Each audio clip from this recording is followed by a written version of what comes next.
Yes, Roma wines taste better because only Roma selects from the world's greatest wine reserves for your pleasure. And now, Roma Wines, R-O-M-A. Roma Wines present Suspense. Tonight, Roma Wines bring you Miss Ava Gardner in Lady in Distress, a suspense play produced, edited, and directed for Roma Wines by William Spear. Suspense, radio's outstanding theater of thrills, is presented for your enjoyment by Roma Wines. That's R-O-M-A, Roma Wines. Those better-tasting California wines enjoyed by more Americans than any other wine. For friendly entertaining, for delightful dining. Yes, right now a glassful would be very pleasant. As Roma Wines bring you Ava Gardner in a remarkable tale of Suspense.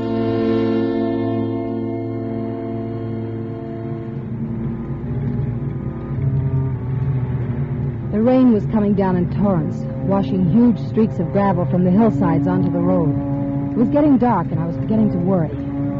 I'd been waiting nearly an hour, and then I saw it. He was edging along the side of the road, his coat collar turned up against the rain, coming toward me. I eased the car into gear and drove up toward him. He had no raincoat on, and he must have been walking for quite a ways because he was soaked through, dripping with the rain. He stuck out his hand when he saw me, and I stopped. You're going to town? By the lower road, is that all right? Well, that's even better.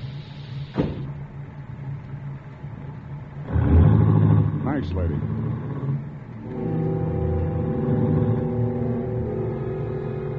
Out of the corner of my eye, I looked him over.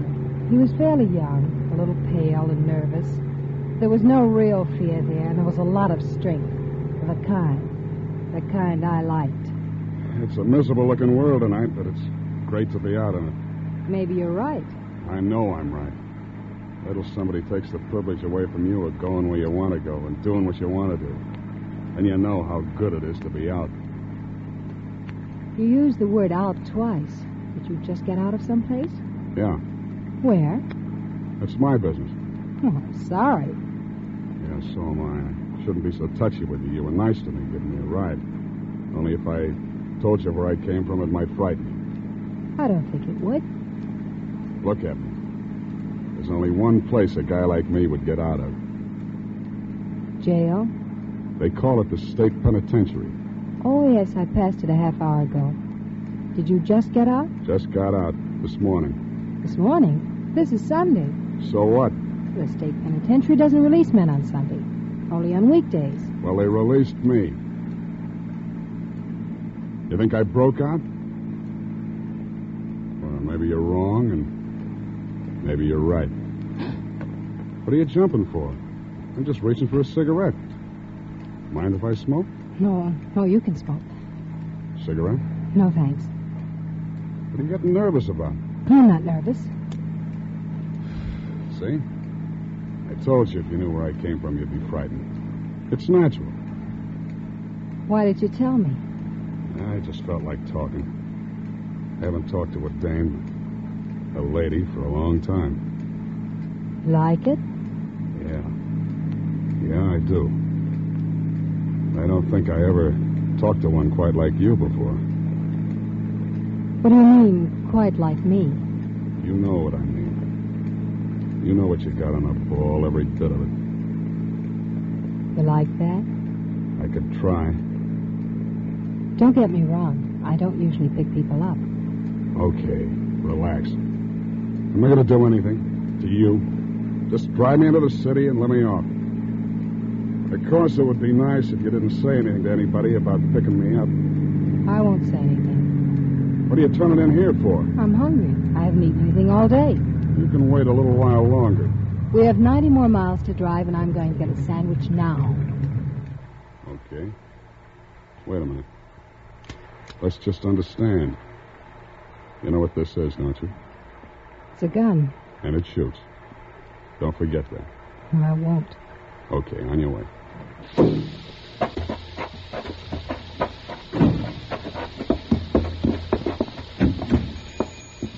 After you. Well, nice weather for ducks, huh, folks? Yeah. You, all alone in here, Mac? Yep, glad you dropped in. Suppose you're in a hurry to get home, though. Back to the kiddies and the mother-in-law, huh? Yeah. Now, what do you have? Coffee and a hamburger, please. Make it two. Coming up. Everything on those bergs? Sure. Well, what's little onion among friends, huh?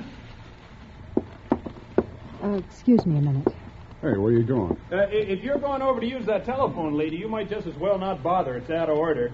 I'm trying to get it fixed. Oh, I wasn't going to use the phone. I was going to get some cigarettes. You don't say. I knew he didn't believe me. He didn't say anything, but the way he looked at me, I could tell. We finished our hamburgers, and I paid for them, and then we went back to the car.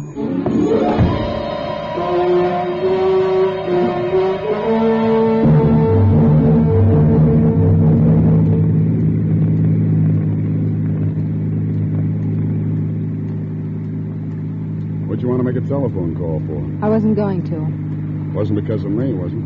I told you I wasn't going to make a call. I just wanted some cigarettes. You turned down my cigarette a little while ago. They were the wrong brand. You bought the same brand I offered you. Who are you trying to kid, beautiful? Oh, let's not talk about it. It's not important.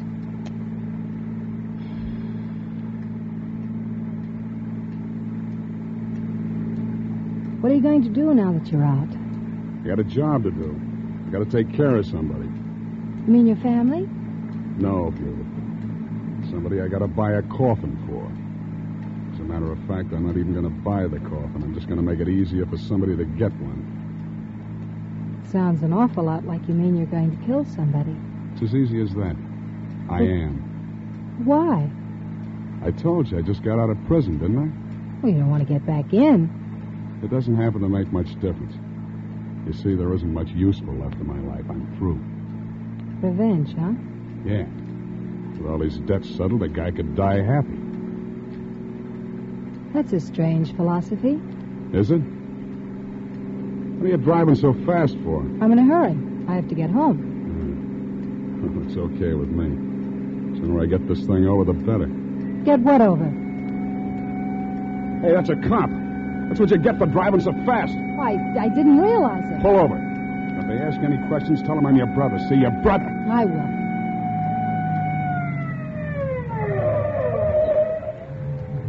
Don't say anything you'd be sorry for, beautiful.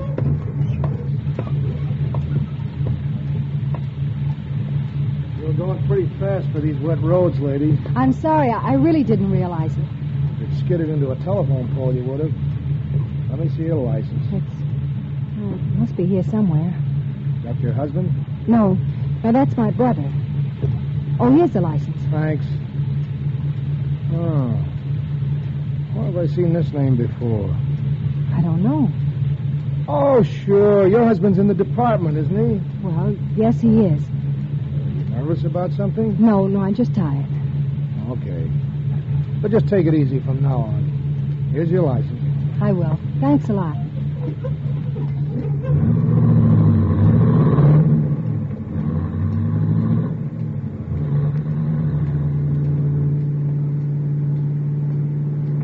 So your husband's in the police department?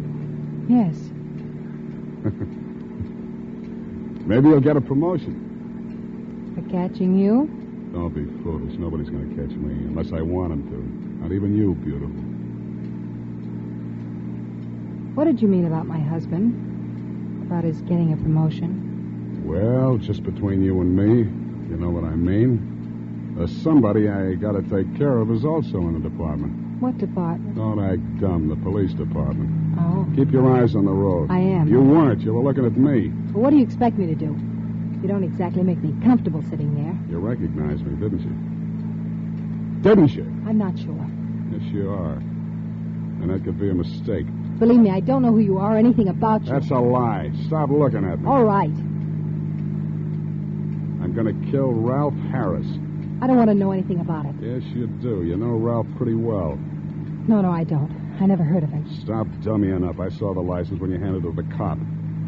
I'm going to kill your husband, Mrs. Harris. You knew it back a few miles on the road. I could see it the way you looked at me. You know, somehow I get the idea you're not going to mind that like you should.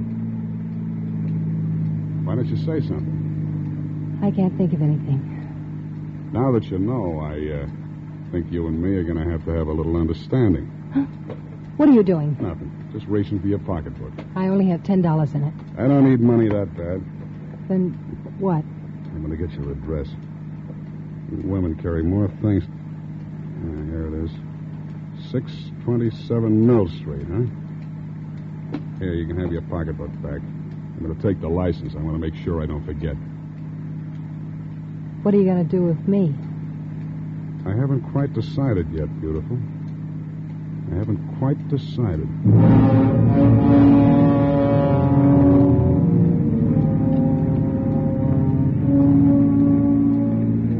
I glanced over at him again. I knew he meant it exactly. He hadn't quite decided. Things had gone far enough. From here on out, I had to make it convincing or else. Look, Sullivan. Oh, so you do know my name. Yes, I know your name. I remember you. I was at trial. They framed you. Did he tell you that? They didn't have to. The whole department knew it. They needed a conviction, and you were it. That's what I thought. You know a lot, don't you? Listen, suppose I told you that you were right in what you said a minute ago. That I hated my husband. That I hated him as much as you do. And that I'd hated him for years. What do you think? Well? I'd say it was a stall to save your own neck. That's what I thought. That's why I wanted to get acquainted with him first. First? Before what? Well, doesn't it seem a little funny to you, my just happening to run into you this way? The wife of the man you've sworn to kill, on the very day you break out of prison? Who says I broke out? I know someone who knows Red Farley.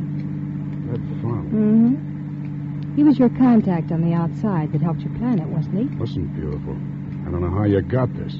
Where do you think Red Farley got the money? You tell me. I'll tell you. I want you to kill my husband. I'll even help you.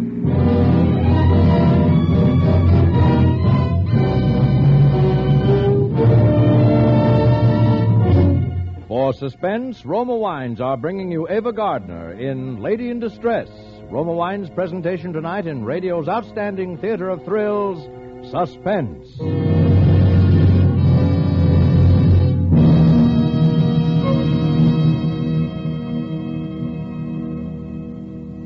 Between the acts of Suspense, this is Truman Bradley for Roma Wines. There's a reason more Americans enjoy Roma than any other wine. It's because Roma gives you more enjoyment for your money. Yes, in all Roma wines, you enjoy an important difference, an extra dividend in fuller bouquet, richer body, and better taste. To bring you better tasting wine, Roma selects from California's choicest grapes. Then, with ancient skill and winemaking resources unmatched in America, Roma master vintners guide this grape treasure unhurriedly to tempting taste perfection.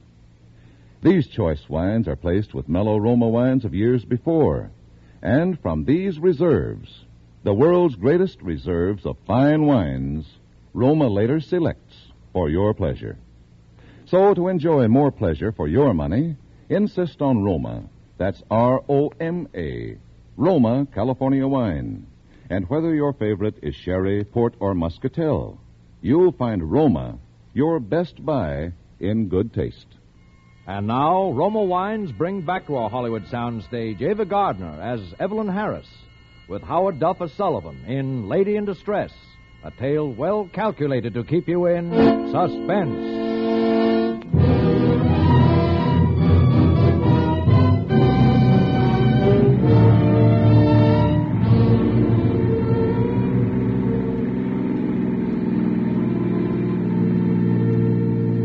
He was beginning to believe me now. When I told him that I knew who'd helped him make the prison break. When I told him that I'd put up the money for it. When I told him that the man he wanted to kill was the man I wanted to kill. When I told him that man was my own husband. We drove along for quite a while without saying anything. Then I pulled into a gas station. What's the idea of coming in here? You don't need gas. You still don't trust me, do you? I don't know. Look, Sullivan, I have to make a phone call to my husband. Oh, no. I'm not that dumb, beautiful. But I have to call him. I told him I would. If I don't, he'll think something's wrong. You can listen. All right. I'll listen.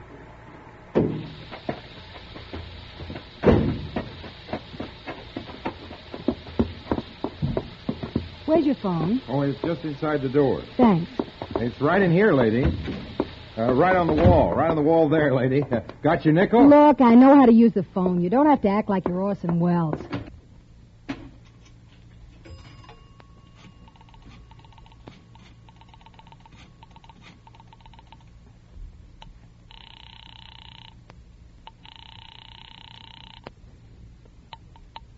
Hello?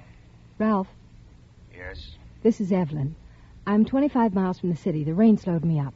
You should have started earlier. I know, but I didn't. Everything all right? Yes, everything's all right. Well, I'm glad to see you're getting some sense in your head. Hurry up and get here. Well, it won't take long. You're not going to give me any more trouble, are you? No, Ralph. From now on, I don't think you have a thing to worry about.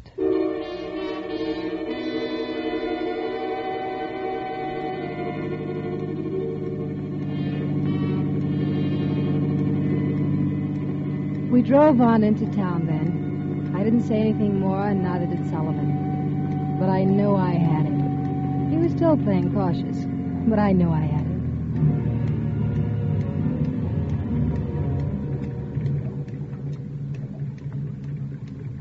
Well, here's where I let you off. Oh, the rain's almost stopped. Okay. But listen, beautiful, don't try to double-cross me. I won't double-cross you. You'd make a mistake if you did. Sullivan, Yeah? my husband always keeps his car in the garage. Every night, just as it gets dark, he walks into the garage to get the car. Alone. You know, you're quite a dish, beautiful. And there's no light in the garage. Come here.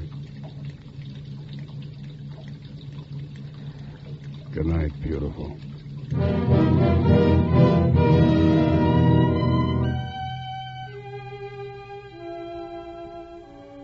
There's only a few more blocks to the house.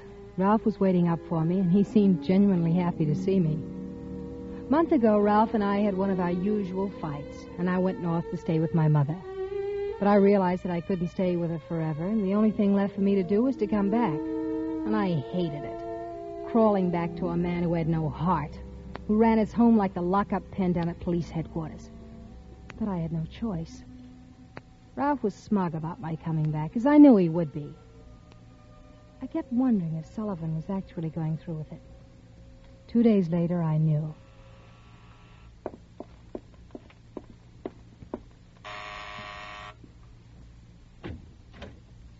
Good morning, Mrs. Harris. Get inside. Someone might see you. How did you know I was alone? I got friends. Your husband's working right now. He won't be home for 5 hours. What do you want, Sullivan? Let's not act like children. I said I was going to kill your husband, and I meant it. What are you coming here for at this time of day? See this? This little box? Yeah.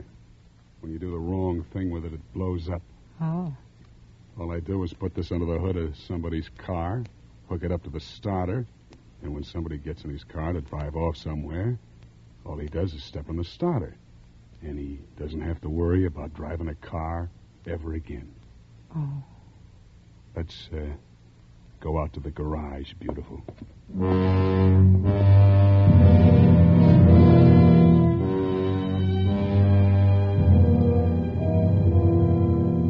We went out to the garage. Sullivan hooked the explosive up under the hood of Ralph's car. Then after a while, he went away. All the rest of the day, I was nervous and worried. The last minute, I even wanted to go out and disconnect it, but I didn't. It was foolish to be nervous. It had all gone along fine so far. By the time Ralph came home, I was composed and tried not to show that anything was any different than it always was. After dinner, Ralph was doing some paperwork on a housebreaking case. Oh, these reports are a nuisance. Anything I can do to help you? No. You know less about these reports than I do. Well, I just thought maybe there might be something. Well, there isn't, so stop bothering. All right, Ralph. Wait a minute. There is something you can do. What? Go out and get the car and bring it around to the front. No. What? What are you looking so surprised about? As soon as I finish the report, I want to run down to the station. It'd save time if you got the car out. I'd rather not. What's the matter with you? Well, I have trouble getting out of the driveway. It's too narrow. You've taken the car out 100 times. What are you talking about? Well, Ralph, I've got a cold coming on. I'd rather stay inside. Put a coat on. It isn't cold out anyway. I don't want to drive your car. Look, the least you could do is help me out once in a while when I asked you to. Heaven knows you never do anything for me anyway. Well, it won't save that much time. Get the car out before I get mad. All right, Ralph. If you want me to, I'll get the car.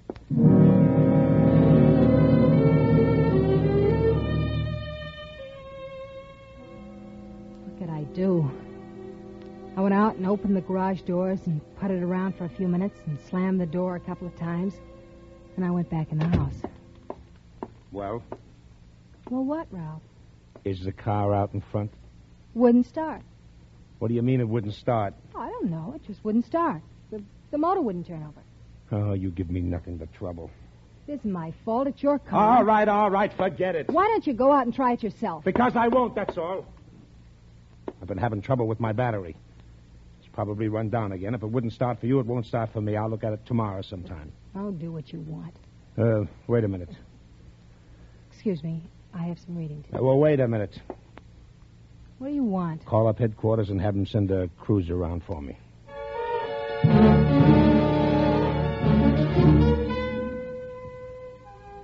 I could hardly sleep that night. Why, of all times, did Ralph have to ask me to get his car? It was almost as if he suspected.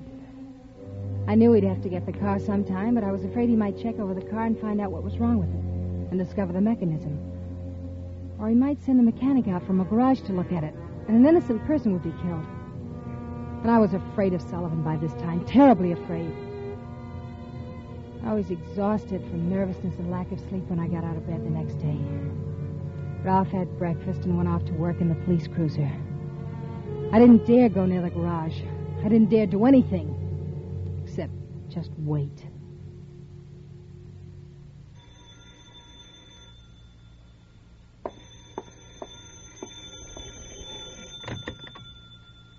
Mrs. Harris? Yes? Sullivan speaking. Oh, hello. I've been reading all the papers, and I haven't seen anything about your husband yet. Yes, I know. What happened? Well, last night, he didn't take the car out. Why not? I don't know why not. He just didn't, that's all. Mrs. Harris, you wouldn't try to stall me, would you? No, I swear that's what happened. He left the house in a police cruiser. He didn't take his car. You know what I think? No, what? I think I'm going to take a run out there and check up myself. Your husband isn't home, is he? No, he won't be home for 3 hours. Okay, beautiful. You can expect me.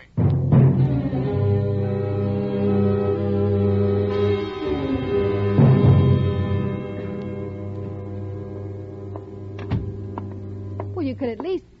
Oh, Ralph. Well, who did you expect? Winston Churchill? Well, it isn't time for you to be home.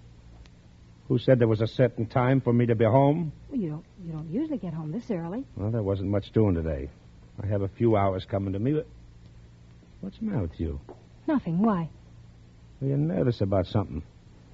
Don't tell me you have a boyfriend hiding in the closet. You may look if you want to. I wouldn't bother. All right, come on. Come on out with it. What's on your mind? What do you keep looking out the window for? Oh, stop examining me like a criminal. I just didn't sleep well last night. I'm tired. You don't do anything to get tired. Where you going? When you came in, I was just on my way to the market. Do you mind? I have to get my coat. Do you want me to explain any more? Say, Evelyn, What's wrong, Ralph? I just thought I saw somebody go into our garage. Come here. Look, garage door's half open. Oh, yes, I forgot to tell you. I called the garage and had them send a man to look at the battery. He'll take care of everything. Yeah? Well, I'm going out and take a look myself. You don't have to. He knows his job. Sometimes I don't think you have any brains at all. I'll be right back.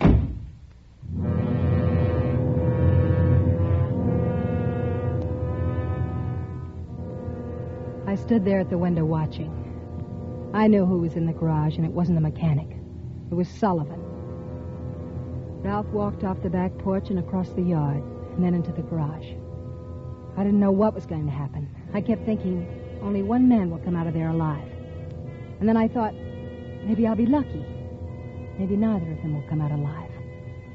I pulled the curtain back so I could see more clearly. And then I waited what seemed hours, staring through the window. I couldn't hear a thing, and nobody came out.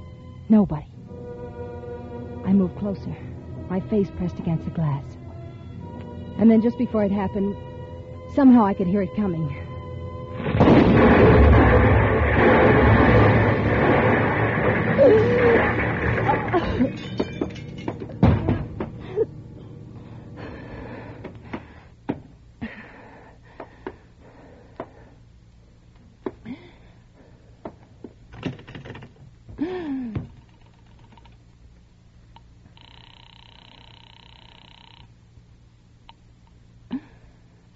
Operator.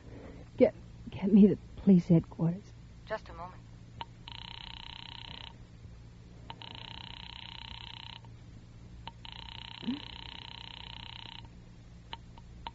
Police headquarters, Sergeant Thompson speaking. This is Mrs. Ralph Harris. There's been an accident, an explosion. We'll be right out, Mrs. Harris. Are you all right? The window broke. A big piece of glass. My throat.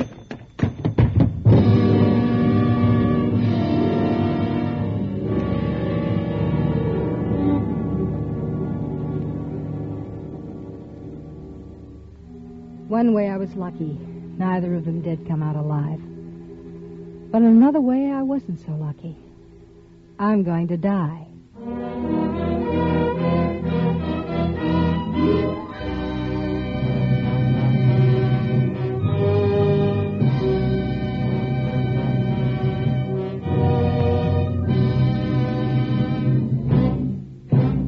Suspense.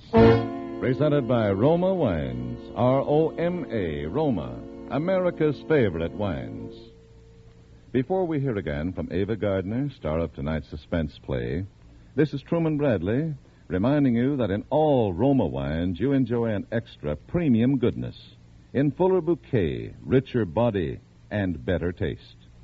Yes, Roma wines taste better because Roma, and only Roma, selects better tasting wines from the world's greatest wine reserves.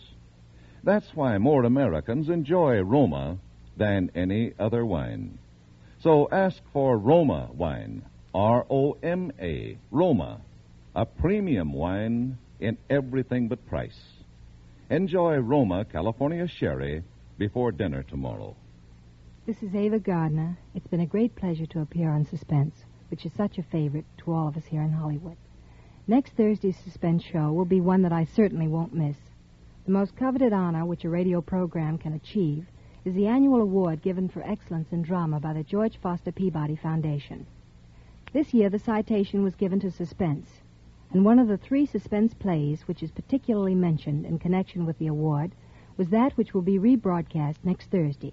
It's called Dead Ernest. Good night. Ava Gardner appeared through the courtesy of Metro-Goldwyn-Mayer, producers of the Technicolor picture The Yearling, starring Gregory Peck, Jane Wyman, and Claude Jarman, Jr. Tonight's suspense story was written by John Michael Hayes. Next Thursday, same time, you will hear an all-star cast of Hollywood's finest radio players headed by Wally Mayer in Suspense. Produced and directed by William Spear for the Roma Wine Company of Fresno, California.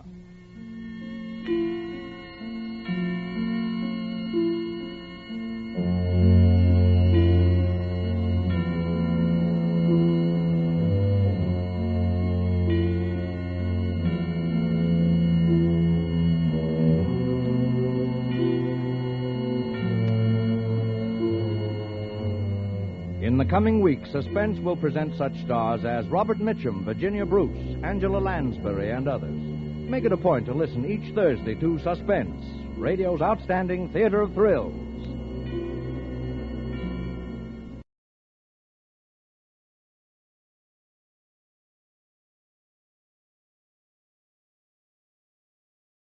Yes, Roma wines taste better because only Roma selects from the world's greatest wine reserves for your pleasure. And now, Roma Wines, R-O-M-A. Roma Wines present Suspense. Tonight, Roma Wines bring you Mr. Wally Mayer in Dead Ernest, a suspense play produced, edited, and directed for Roma Wines by William Spear. Suspense, radio's outstanding theater of thrills, is presented for your enjoyment by Roma Wines. That's R-O-M-A, Roma Wines. Those better tasting California wines enjoyed by more Americans than any other wine. For friendly entertaining, for delightful dining. Yes, right now a glassful would be very pleasant. As Roma Wines bring you Wally Mayer in a remarkable tale of Suspense. Accident report submitted to Police Inspector Blandon from Lieutenant Steve Healy. Place 15th Street and 4th Avenue. Time 2:45 p.m. March 11. Remarks. Ernest Bowers, age 34, was crossing the intersection as signal light changed from green to red. A car driven by Theodore Toby made legal right turn from 15th Street into 4th Avenue. Hey, look out! Hey, officer! Oh, look at those cameras. Officer! Hey, the guy's Here's out the there. guy. Yeah, he's All bleeding. right. Give him some air. Come on now, let me through here. All right, stand back. Let's have a look. Is he hurt bad, officer? I didn't see him. Honest, I didn't. I had the right of way. He's passed out. One of you people call for an ambulance. Yeah, you. Okay, move back here. He's bleeding. Here, I'll prop up his head. Yeah, use his jacket. Here, I'll hold him. Golly, he's limp. Feels just like he's dead.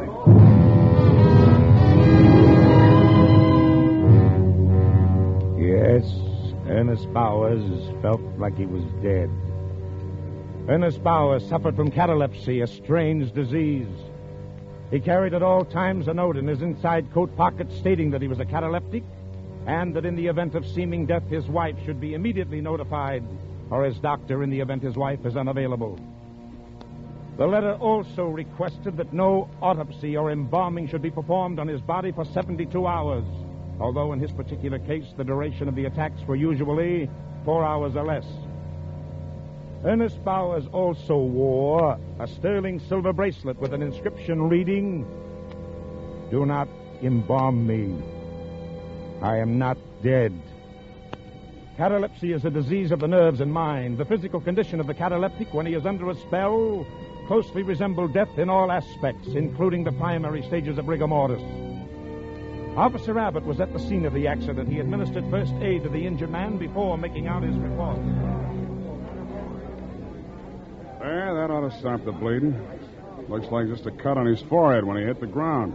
Nothing much. Oh, he can't be hurt bad, officer. I didn't hit him hard. Yeah, that's right, officer. I saw it. It looked like just a little bump. All right, now, clear back. Let's have a little air here. I'll have to take down some information. What's your name? Theodore Toby. Here's my license. Hey, you kids! Now, what did those kids do? They picked up something off the street. Well, here it comes. I hope he's all right. It doesn't look like he's breathing. My gosh, he ain't. I told you to get back. Now, come on. Ease back. All of you here. All right, let us through here, please. Hello, Where Doc. is he? Glad you got here. He's out cold. Yeah, I'd say he is.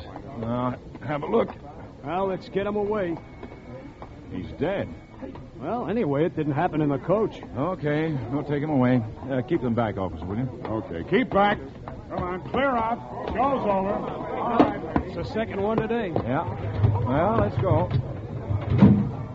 Whose jacket was that he was laying on? I don't know. Did you pick it up? Nope. Hey, officer. Yeah. Where's the jacket? What? Well, the jacket, the guy's jacket. Oh, my gosh, it's gone. Well, okay. Oh, those kids. Never mind. Let's go, Payne.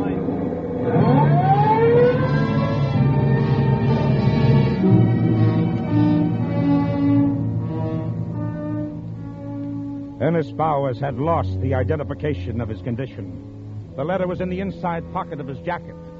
The silver chain he wore on his left wrist had snapped and fallen to the pavement. 2 youngsters picked up the chain. Robert Manelli, age 9.5, and Tommy Stoner, 8. Hey, that cop yelled at us. Did you hear him? Yeah. Maybe we should give it back. No, what for? So he can keep it? Let's go around the back to your father's shop, Bob. Sure is a nice chain. Hey, there's writing on it. Maybe it's the guy's name. Was he hurt bad? Hey, what's it saying? Oh, just a second. We'll be out of the alley. Yeah, Pop's gone home to eat. Can you read it now? Wait a second, will you? It says, do not something me. I am not dead. Screwy. What do we do with it? Sell it, Dopey. Well, that's stealing, Bob. It ain't stealing. We found it, didn't we? When we try to sell it, they'll ask us where we got it. What do we tell them? Nothing. Use your head. You know what we'll do? What? We'll use Pop's welding torch. We'll melt it down. But he told us not to use it. Pop ain't here, is he? No. Well, come on. Oh, there it is. Yeah. Now here, you put it on that brick. Okay? Yeah. Better be careful. What are you kids doing? Huh? Hello, Pop. Nothing, Mr. Manelli. We ain't doing nothing. Nothing, eh? I thought I told you kids not to go near the torch. Well, we want to melt this down. Come on, give me that. Now, what's it all about? Well, we found this chain, Papa, and we want to melt it down and sell it. Chain and melt? Whose is it? We don't know, do we, Tommy? No, we don't. Yeah, where you get it? We found it. Oh, come on, let me have it. Well, there's nothing wrong, Pop. We just found it, see? It's ours. Shut up. Do not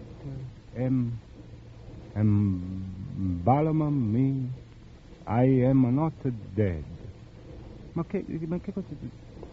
What's that? It's screwy. Well, where you find it? In the street. Honest, Pop. Ask Tommy. All right, go on. Get out of here. Well, how about melting it down, Pop? We can sell it and buy some baseballs. All right. Keep back.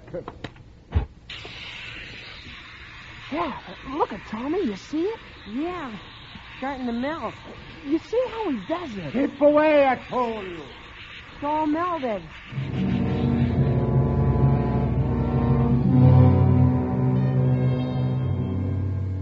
They sold the melted chain for $1.30 to a dealer. $1.30. But the coat. The coat was the principal thing. In the coat, in the inside pocket, was the letter. The information about Ernest Bauer's condition was in the letter. The instructions that could save his life. The coat was picked up from the street by Honest Jerry Murdoch. Now there's a big sign near the corner of 15th Street. It says, Honest Jerry Murdoch, swap shop. He brought the coat into his store, rummaged around on his shelves until he found some cleaner, then started to clean the bloodstains. I'm looking for a sport jacket. Just a moment. What kind? Conservative. Oh, come over here, please. Yeah, something on that order. There you are. Just pick out what you want. How much you want to spend? About $5. Oh, these cost more. How much? From 8 to 12. Now, over here we got some cheaper. These don't look so hot for $8. From 8 to 12. Over here. Well, I'll take a look. Yeah. No, these don't appeal to me. And what size do you wear? 40. Oh, here, try this one on. Nice and conservative. There.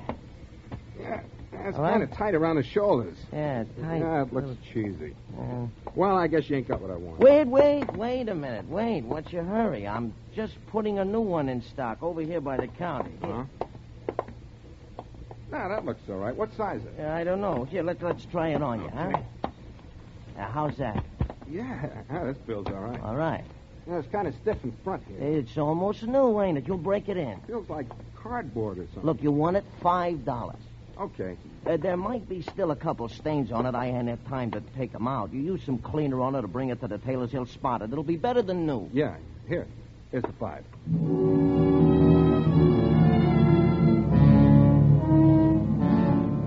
Ernest Bowers was brought to the receiving room of the Veta General Hospital. The time, 4:10. If Bowers was going to awaken, it would probably be before 6:45. Intern on duty, Dr. Weldon, made out his report. He wrote it down while he was standing near the telephone switchboard.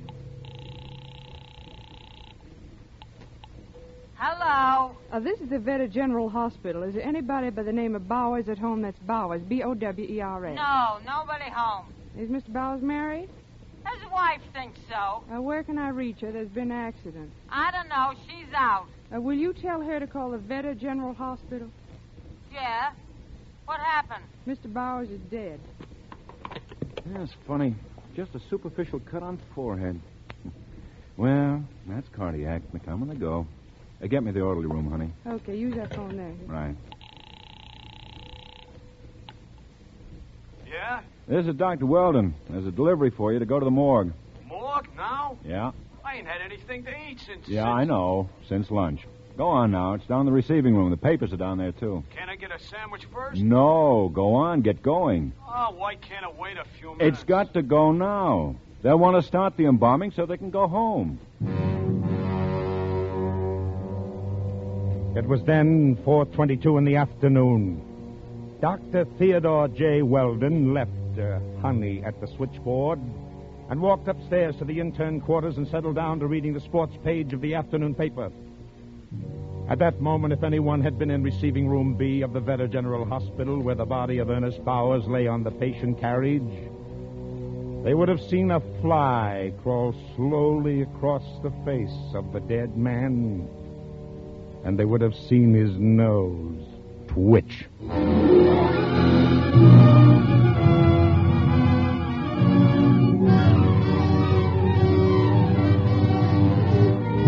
For Suspense, Roma Wines are bringing you an all-star cast of Hollywood radio players headed by Wally Mayer in Dead Ernest, a radio play by Selig Lester and Merwin Gerard. Roma Wines' presentation tonight in radio's outstanding theater of thrills, Suspense.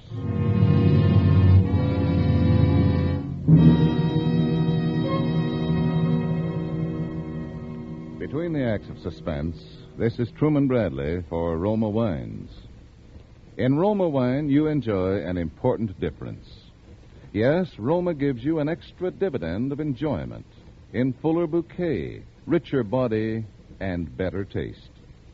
To bring you better tasting wines every time, Roma selects from California's choicest grapes. Then, with ancient skill and America's finest wine-making resources, Roma master vintners guide this grape treasure to tempting taste perfection. These choice wines are placed with mellow Roma wines of years before, and from these reserves, the world's greatest reserves of fine wines, Roma later selects for your pleasure. That's why more Americans enjoy Roma than any other wine. That's why you will find Roma California wine your best buy in good taste. So, whether you prefer sherry or port, muscatel or tokay, insist on Roma wine. R-O-M-A, Roma, the greatest name in wine. And now, Roma Wines bring back to our Hollywood soundstage Wally Mayer, who, as Police Lieutenant Healy, heads an all-star cast of Hollywood radio players in Dead Ernest, a tale well calculated to keep you in suspense.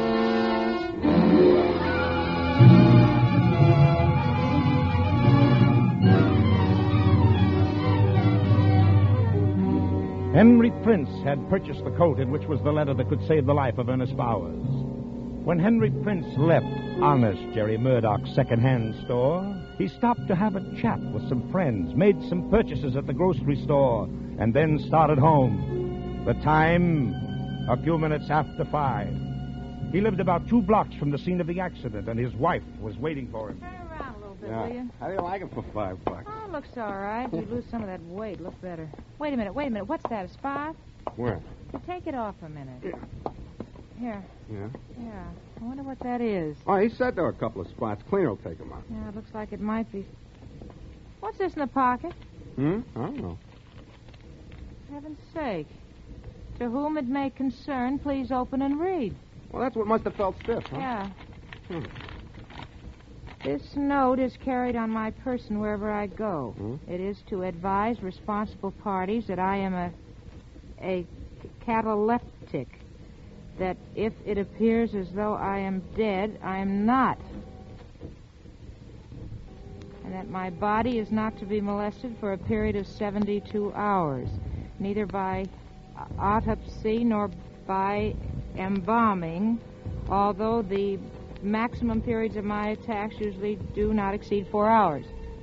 Please telephone my wife, Mrs. Margaret Bowers, at Fulton 11231. This is a boarding house, address 8411 West 25th Street.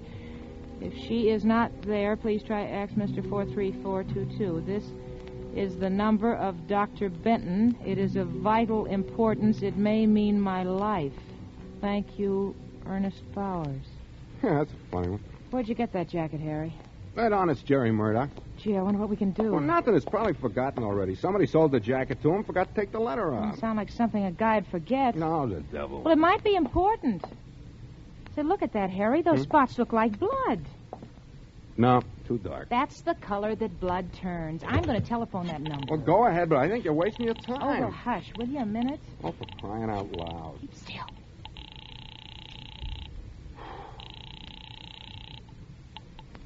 Hello. I'd like to talk to Mrs. Bowers. She ain't in. Well, how do you know? You didn't even go to She find... went out, and you ain't the first after her.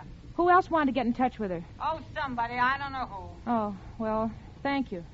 There, you see? You're wasting your time. I'll try that doctor. Oh, for heaven's sakes. I'm turning into a regular busybody. Well, think of somebody else. Well, I'm getting hungry. Oh, hush, will you? Oh, hush, will you? Oh, busy. How about some dinner? It's cooking. Honestly, I can't get it out of my head. That guy, whoever he is, just lying there and people thinking him dead when he ain't. Maybe doing things to him. Gee, what's embalming? Oh, well, they do that at the morgue. It's preparing his body for burial. I think they take all the blood out of his veins. For heaven's sakes, that'd kill him if he wasn't already dead. Couldn't kill him any deader.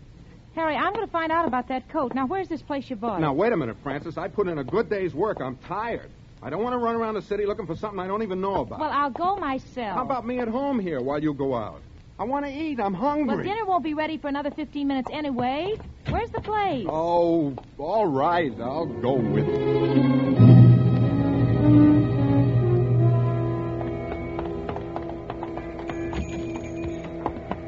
Pardon me. Sure. What do you have? We want to find out about the man next door. Do you know when we'll come back? Oh, honest, Jerry? Yeah. No. Ain't he there? No, he isn't. Harry, listen, go take another look, huh? I'll try that number again. Oh, Fran, for heaven's sake, I'm hungry.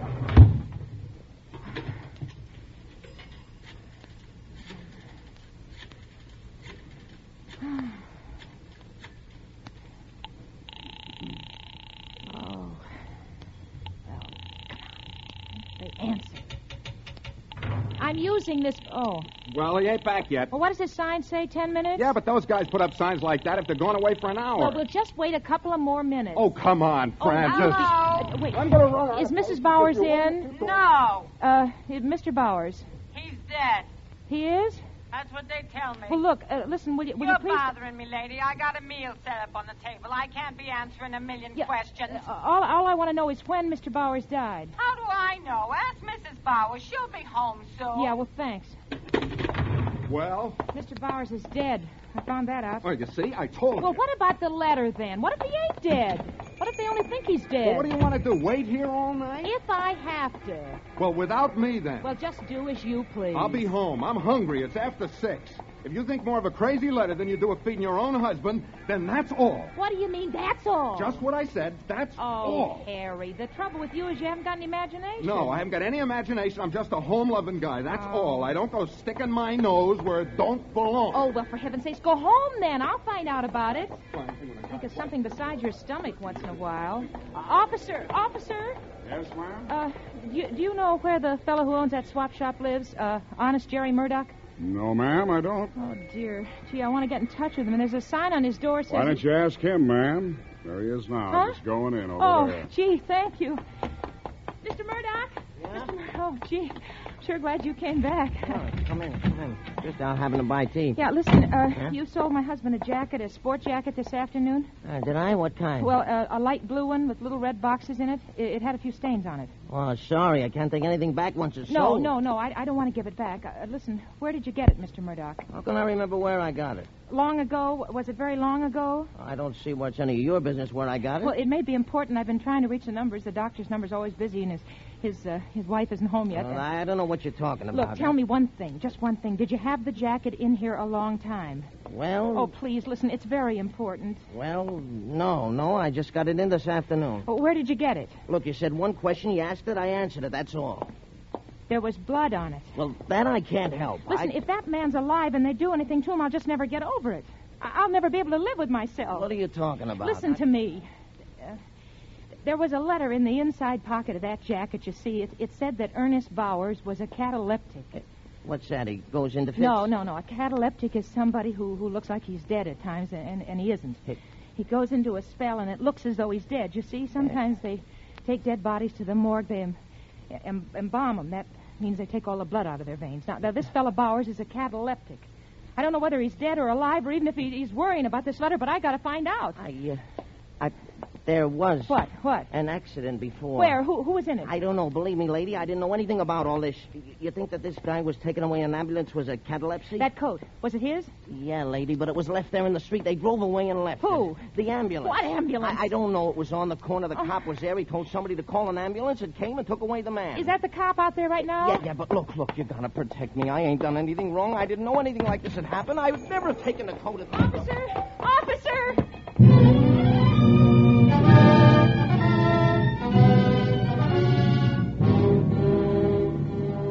Ernest Bowers lay on a slab at the morgue. If he were alive, probabilities were that he would regain consciousness before 6:45. The two embalmers on duty at the time had decided to get a bite to eat when the phone rang. Yeah, but we're going out to eat. Yeah, I know another one just came in. We got it here. Well, what's the rush? No, we just want to grab a cup of coffee. We'll get right on it. Well, is it our fault if it comes in just when we want to have a... Oh, we can go home after? That puts a different complexion. Okay. Yeah. Hey, what time is it, Anthony? 6:30. Good. Doc says if we embalm this one now, we can go home. Well, let's start in, then. I'm hungry. Okay, I'll start the motor. Young guy, ain't he? Yeah. I was saying to the wife about that yesterday. Oh, get the injector out, will you, Tony? She was saying more and more people die older and older. Here. Yeah, looks like we can open through the neck. Yeah. Give me a piece of that gauze. Yeah. I said to Velma, she should be around this place a while. We get them all ages. You want me to do it? No. You get the injector ready. Look at him. You'd never think that such a little thing like his heart stops beating could make him dead and not alive. Yeah. Okay. Now, hold it steady, will you? Yeah. Ready? Just a second. Yep. All right. Here we go. What's the matter? My glasses. They're clouding up. Take them off. That's all right. I'll just clean them. What'd the wife say to that? What? Oh, about all ages? Yeah. Oh, she didn't have anything to say. Only that most of the guys we deal with probably come to a violent end. There's something in that. Yeah. Okay, I got my glasses clean. Now, let's see here. What's the matter? They're steamed up again. That's funny. Every time I bend over, I wonder. What? It must be in my imagination. What? Oh, I could have sworn this guy was breathing on my glasses. Is he? No, how could he? Well, come on, then, let's go. It's 6:45 already. Yeah. Oh, hold it. I'll get the phone. No, let's get this started first. Okay. We'll just start. Huh? What's the matter with you? I thought I saw this guy's hand twitch. Oh, don't be silly. Hey, give me a scare. Let's wait a second. I'll get the phone. No, it'll probably be another job, and we'll never get out of here. Now, let it ring. But the doc said we could go home after... Oh, all right. Well, come on, let's get this thing over with. Al. Okay, now, give me the knife again. All right. Now, I'll make a nice, neat little incision right... Hey, Tony. Yeah? Look, I'm bent over like this, see? I ain't gonna move. My glasses are full of steam again. Oh, Lord.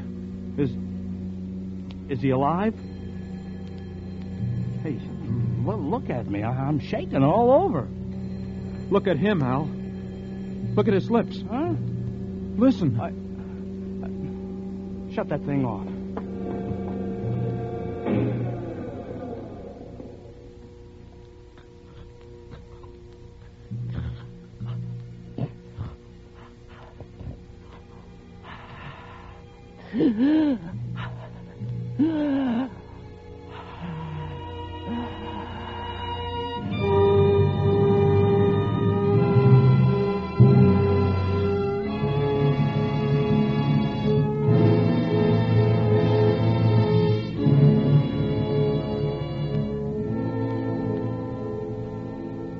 Apparently, the life of Ernest Bowers was worth $1.30 for a silver bracelet to the boys who ran away with it, and $5 for a blood-stained jacket to Honest Jerry Murdoch.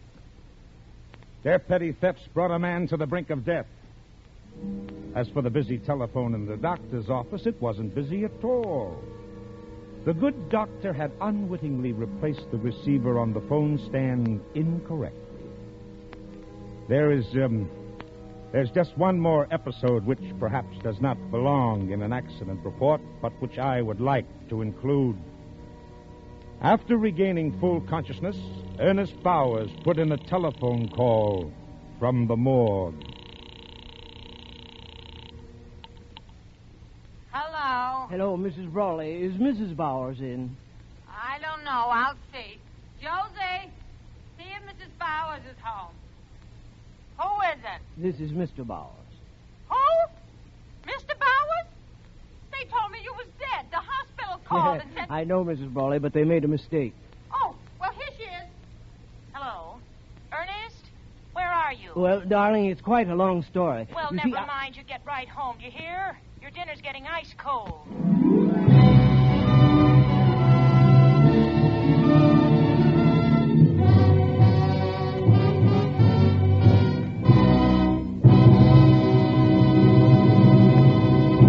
Suspense. Presented by Roma Wines, R-O-M-A, Roma, America's favorite wines. In just one moment, we'll have a special announcement of interest to our Suspense listeners. This is Truman Bradley reminding you that Roma wines taste better because Roma selects better tasting wines from the world's greatest wine reserves. Yes, in Roma wine, you enjoy an extra premium goodness in fuller bouquet, richer body, and better taste. That's why more Americans enjoy Roma than any other wine. So insist on Roma, a premium wine in everything but price. Tomorrow, enjoy the ruby richness of Roma California Port, delicious after dinner, ideal for entertaining. Now, it is my pleasure to introduce Mr. Don Thornburg, Vice President of the Columbia Broadcasting System. Ladies and gentlemen, your regular Suspense listeners will, I'm sure, be pleased to know that your Suspense program has won the 1946 George Foster Peabody Award for Outstanding Excellence in Radio Drama. In behalf of the Columbia Broadcasting System, I congratulate producer William Spear, the actors, the musicians, sound effects men, technicians, announcers, and the sponsor, Roma Wines, whose combined efforts have earned for Suspense the well-deserved title of radio's outstanding theater of thrills. Dead Ernest, heard this evening, is one of the plays upon which the Peabody Award was based. It was repeated by popular request. Next Thursday, same time, Roma Wines bring you Mr. Robert Mitchum as star of Suspense, radio's outstanding theater of thrills. Produced and directed by William Spear for the Roma Wine Company of Fresno, California.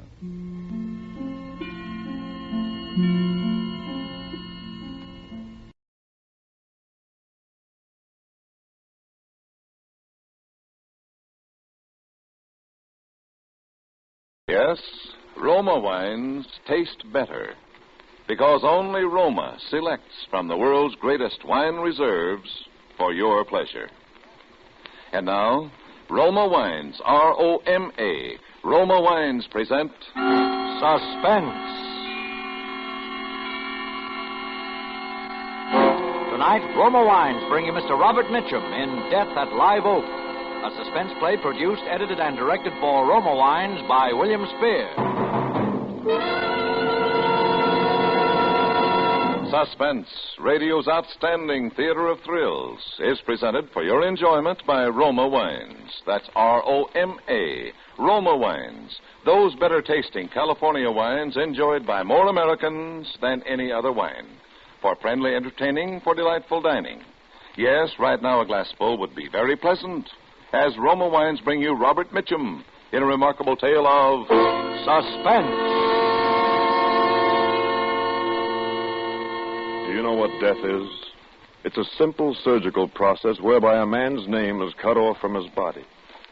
If a man's name is dead, the man is dead. Even though his breathing may be normal, his pulse beat regular and strong. My name is dead. So I've become a ghost, a very much alive ghost with hemoglobin in my bloodstream and thoughts in my brain. And yet, as a ghost, I am accused of a crime which I swear to you I did not commit.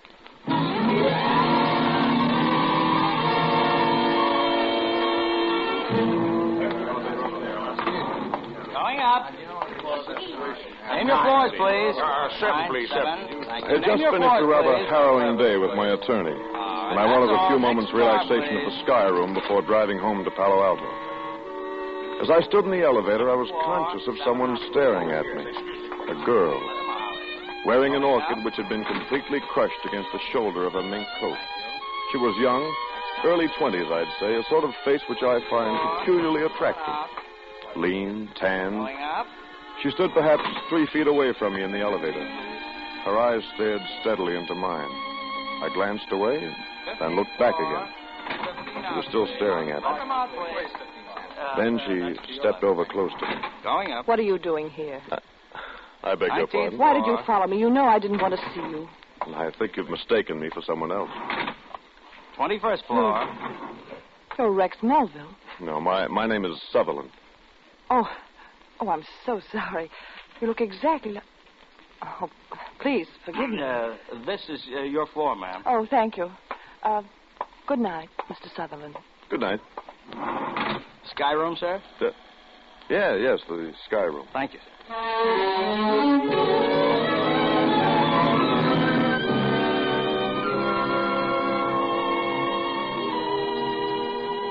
I'm a flyer, and I like to look down on the lights of cities from high places. Usually it makes me feel important and warm inside, but not on this night. I found myself looking down, computing how many miles an hour a human body would be falling by the time it hit the sidewalk. Then I noticed, leaning over the parapet a few feet away from me, the girl from the elevator. Good evening. Good evening. It looks as if I am following you. It doesn't seem possible. What, the resemblance? Yes, it's almost perfect. You're a little taller, I think. No, my chin comes just below his shoulder, too. You're exactly the same height as Rex. And who is Rex? A friend. You told me your name on the elevator. I've forgotten it. David Sutherland. I'm Diana Blake. Miss Blake? Yes. Oh, would you care for something to eat, Miss Blake? Yes, I would.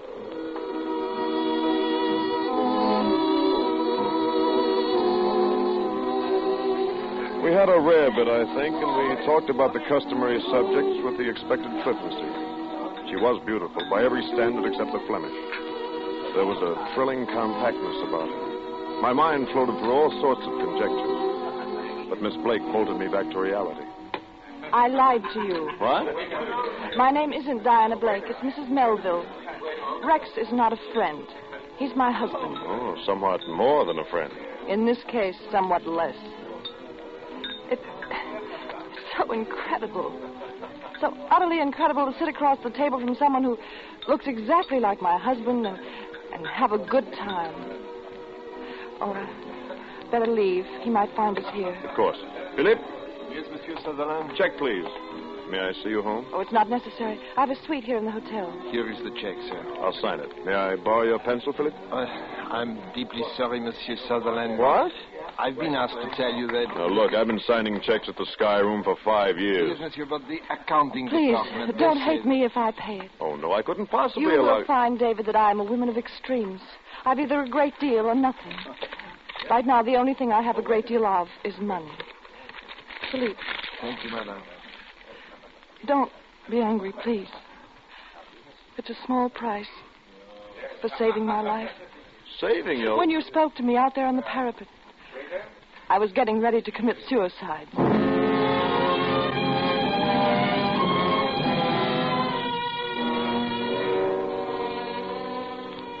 I saw her to the door of her hotel suite, kissed her, mentally, and bade her a formal good night. It's been pleasant meeting you, Mrs. Melville, etc. But inside, I knew what had happened to me. And by 4 in the morning, I knew I'd have to do something about it.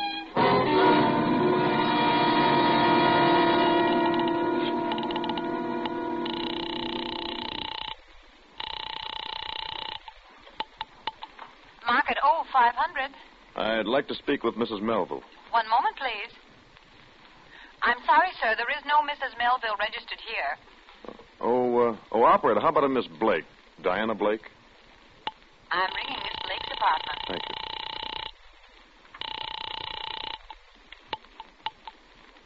Hello? Forgive me for calling this late.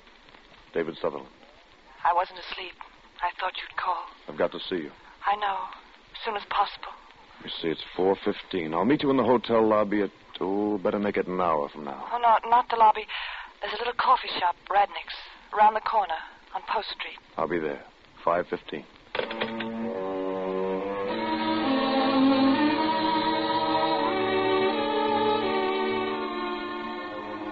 It was just growing light as I drove up the bay shore. Practically no traffic. I got to Radnick's in about, 40 minutes.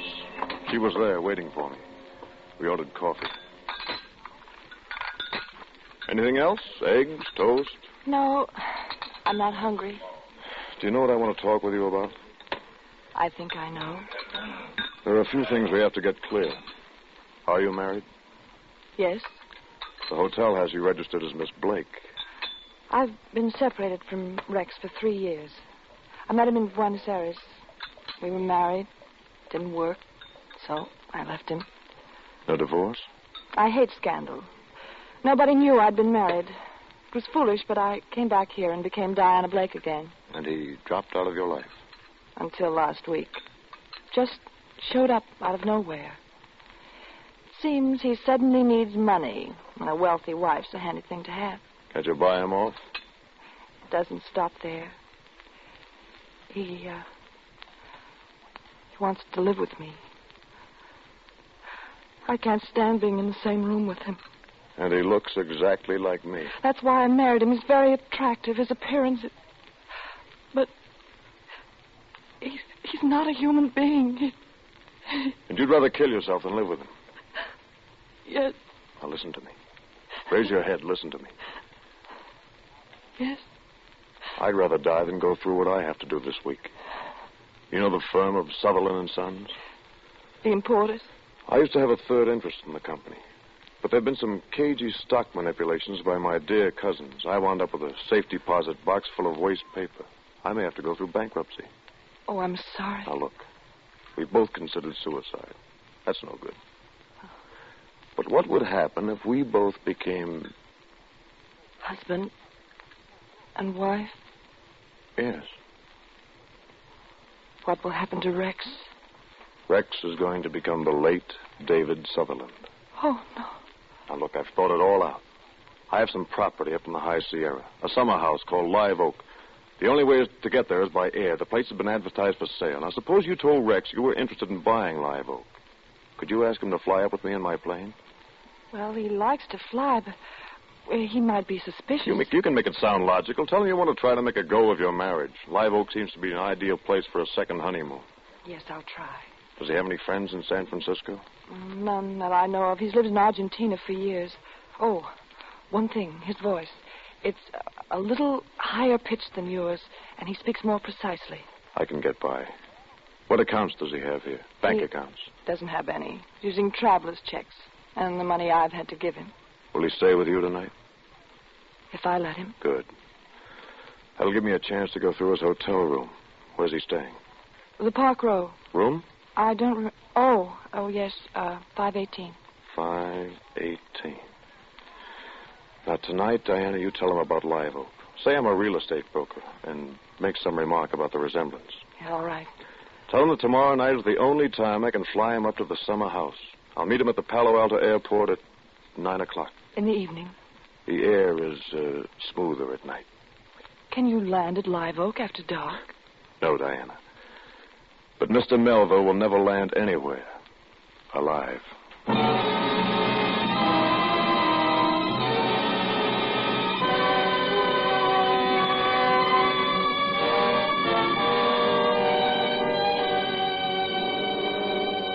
For Suspense, Roma Wines are bringing you Robert Mitchum in Death at Live Oak. Roma Wines' presentation tonight in radio's outstanding theater of thrills, Suspense.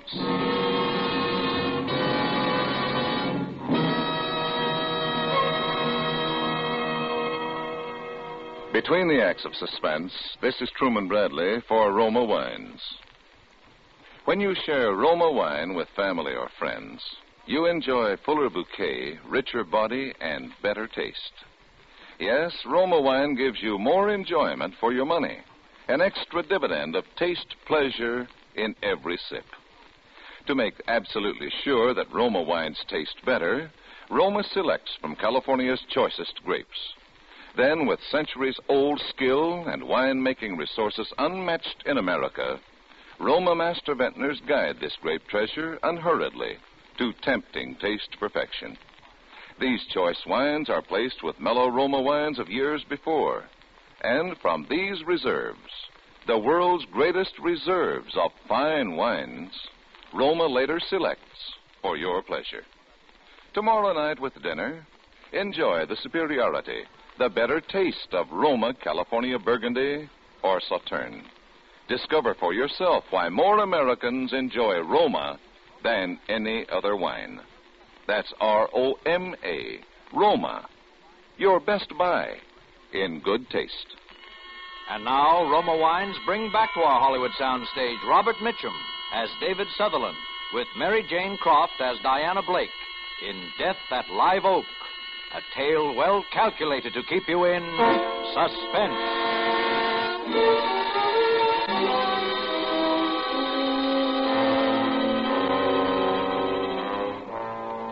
I left Diana and went directly out to the airport. I loosened the screws around the cowling of the instrument panel of my airplane. Then I took my parachute home and soaked it thoroughly in a wash tub full of black dye. The shrouds and the silk came out dull black, just right. As it began to grow dark, I felt a tremendous desire to be with Diana, at least to talk with her. I realized how much she was coming to mean to me, but I stifled my urge to call her. If I could be apart from Diana this one night, I could be with her the rest of my life. I drove back into San Francisco to the Park Row Hotel. As I walked in, I turned my hat brim down in the way Diana had told me Rex Melville wore his. I prepared to speak more precisely to try out my impersonation of the man I was about to murder. Good evening, Mr. Melville. Good evening. May I have the key to 518, please? Certainly, Mr. Melville. You weren't gone very long, sir? No, not long. Is there any mail in my box? Well, I just gave you your mail, sir, when you went out. Oh, of course. I'd forgotten. Thank you.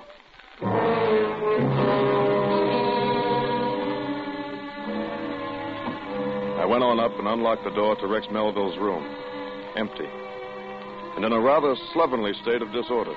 I made it a point to touch everything in the room, the light switches, the water faucets, the drawer handles. I wanted to leave plenty of my fingerprints in case I should need to prove later on that I, the future Rex Melville, had occupied this room. And I left. But I didn't go back to Palo Alto. I just walked the streets of San Francisco until dawn.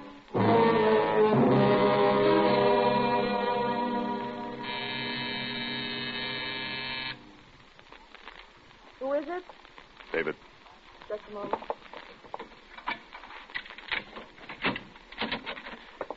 Diana. Oh, David. I thought the morning would never come. Rex just left a few seconds ago. I know. I've been watching for him outside. He didn't see you? No. How is it? About tonight? We're all set. It wasn't easy, but I convinced him. He'll meet you at the Palo Alto airport at 9. Perfect. I took his billfold out of his coat pocket. Here. His signature's on the traveler's check. Good. This is just what I needed. Oh, David. When will it be over? Before midnight. I'll be back with you by this time tomorrow morning. Be careful. Do you know something? I've never kissed you. Oh, my darling. Forgive me. I didn't blot my lipstick. Who could that be? Rex. Hide the billfold. Yes? Who is it? Let me in, will you? I forgot something. Just a moment. I left my wallet. Well, hello. This is the real estate man I told you about. My name is Sutherland. You're right, honey. He's a dead ringer for me. Yes. I understand we're taking a little trip tonight. Yeah, say, you make your business calls pretty early in the morning, don't you, Mr. Sutherland? He stopped in to find out about tonight. I was just leaving. Good. Now, what about the wallet, honey? It's not here. You sure? If I find it, I'll call you. All right. Say, why don't we ride down in the elevator together, Mr. Sutherland? You can tell me something about this place at Live Oak. Oh, but Rex... I'll be glad to. Goodbye, Mrs. Melville. I'll see you later, honey. Goodbye.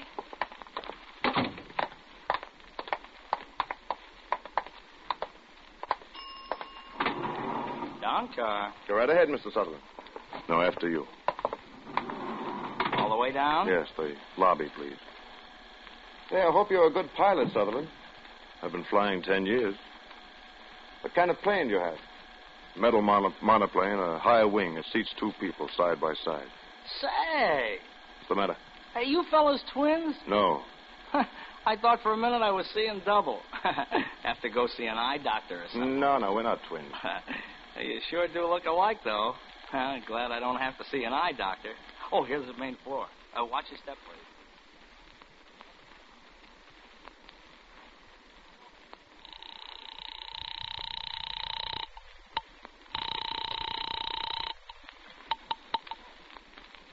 Hello? Hello, Diana. Yes. Listen, we're in bad trouble. What's wrong? The elevator boy. He noticed how much we look alike. Which car was it? The end elevator, the one nearest your door. I can take care of it, David. Don't worry.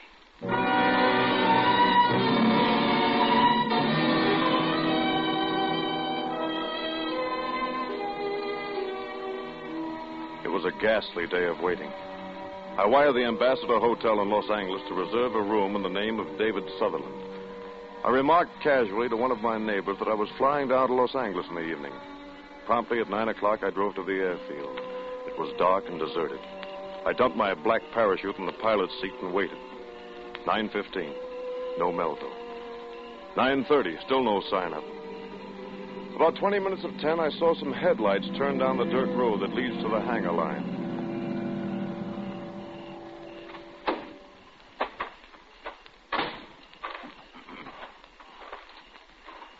Is that you, Sutherland? I've been waiting for you. Well, I'm sorry to be late. I was delayed in town. You all set to go? All set.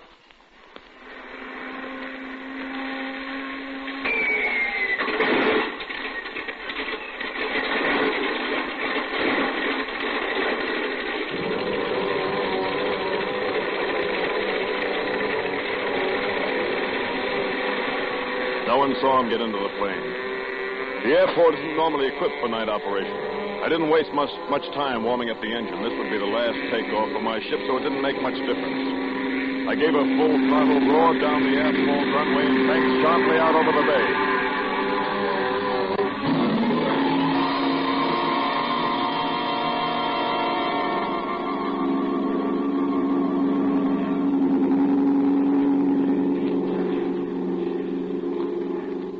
Sort of pretty up here. Yes, very. How long will it take us to get to Live Oak? Not long. Excuse me, I have to make a radio call. NC 35013 calling San Francisco radio. I wish to file a flight plan. Over. NC 35013. This is San Francisco Radio. Go ahead with flight plan. This is NC 35013 over Mountain View at 1500. Pilot Sutherland, airspeed 145, fuel supply 3 hours. CFR, destination Los Angeles Municipal. Los Angeles? Shut up. ETA in Los Angeles 2345 over. Roger, 013. We'll file. San Francisco Radio out. But why are we going all the way to Los Angeles? You're taking a longer trip than that, Mr. Melville.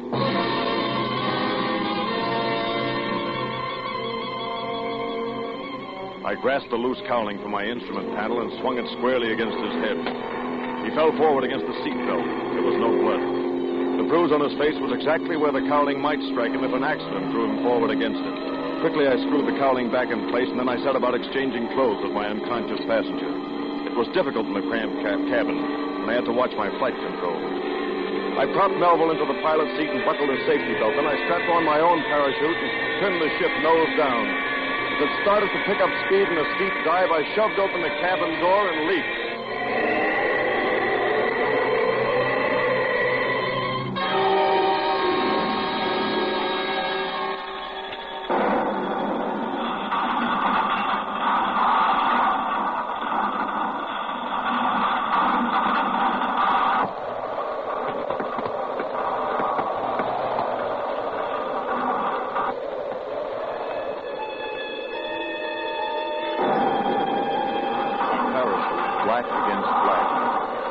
Quietly into a meadow a few hundred yards from my burning ship.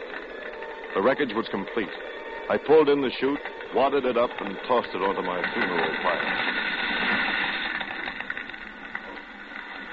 Sleep well, Mr. David Sutherland.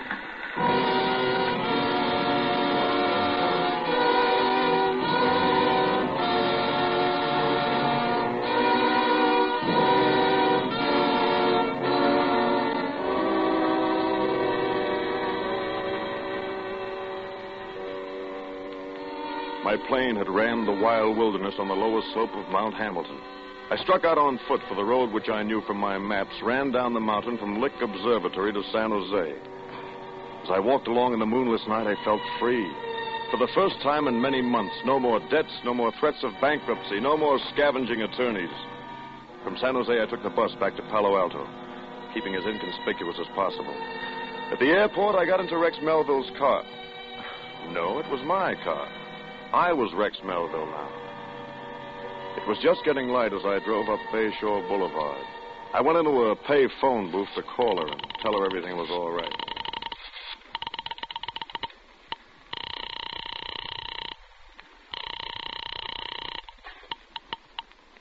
Market 0500. Miss Blake's apartment, please.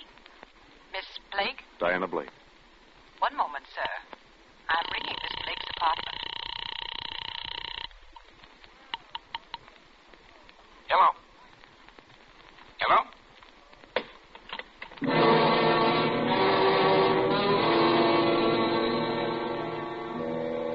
Why should a man's voice answer in Diana's room? I went straight to the Park Road. The same clerk was on duty who had called me Mr. Melville the night before.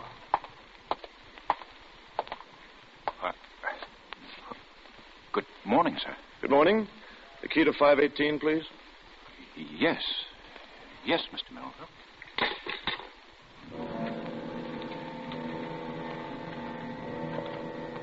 Why should he stare at me that way? Everything had gone according to plan. What had I done wrong? Hello. I must have the wrong room. No. This is the right room, 518. Come in. I've been waiting for you, although we really didn't expect you to come back here. What do you want to see me about? Well, there's a little matter of murder. You must have the wrong person. My name is Melville. Rex Melville. Yes. Mm-hmm. This your billfold? Yes, that's mine. There's my name on it, Rex Melville. Well, you ought to be more careful where you leave it. Why, where did you find this wallet? Now we want to get a few things straight. Harry, find the elevator boy and have him come in. Right. Now, about this Miss Blake. What was your relationship with her? Girlfriend? No, she was my wife. Oh? We were married in Argentina 3 years ago. Well, Mr. Melville, if this woman was your wife, why did she use the name of Miss Blake? We'd been separated. Oh, I see. Did you want to see me, sir? Yes. I want you to take a good look at this gentleman and tell me if he's ever ridden on your elevator. Yeah, I took him down last night from the 21st floor. He was in an awful hurry and sort of nervous. It was just before 9 o'clock. I remember because I go off duty at 9. No. It was someone else. I was in Palo Alto at 9 last night. What is this, anyway? Look at him very carefully, son. You're sure this is the man you took down from the 21st floor? He's even wearing the same suit. I demand to know it right. Don't you remember, Melville? Last night, sometime between 8:15 and 5 minutes of 9, you murdered Diana Blake.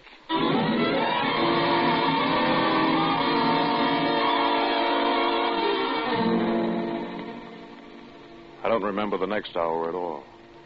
But I heard myself saying, there's another man. He looks exactly like me. He must have killed him. Oh, a sort of Mr. Hyde character? No, another person. Elevator boy, you saw us together in your car yesterday morning. I don't remember. Now, think.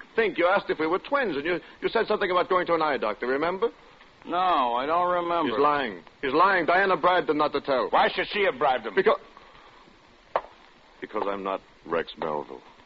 My name is David Sutherland. I live at 18016 Willow Road, Palo Alto. I didn't kill her, I tell you. I loved her. David Sutherland was killed last night in an airplane crash on Mount Hamilton. No, it was Melville who died. Sutherland radioed a flight plan at 9:55 for Los Angeles. He had a reservation at the Los Angeles hotel for last night. He never got there. I'm Sutherland. I jumped in a black parachute. Melville, the murderer, he's the one who died. Why are your fingerprints on every doorknob and every water faucet of Rex Melville's room in the hotel here? I didn't kill Diana Blake. I loved her. You've been separated from her for 3 years. You're the murderer. I'm a murderer, yes. I killed Rex Melville. But not Diana. I didn't kill Diana.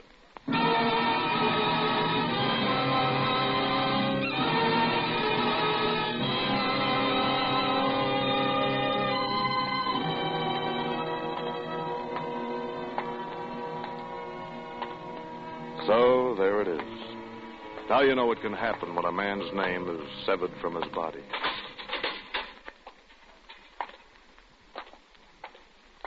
And in a few more moments, I shall know what happens when a man's body is severed from his soul.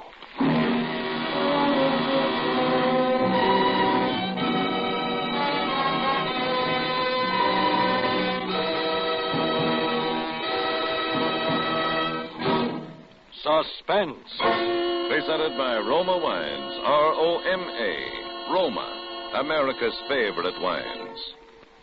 Before we hear again from Robert Mitchum, star of tonight's suspense play, this is Truman Bradley, inviting you to enjoy the important difference, the extra dividend of pleasure you find in all Roma wines, in fuller bouquet, richer body, and better taste.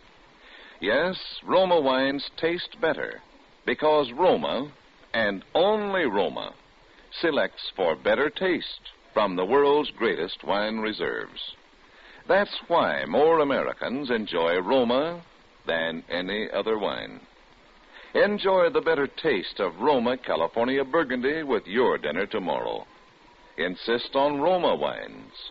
R-O-M-A, Roma, a premium wine in everything but price.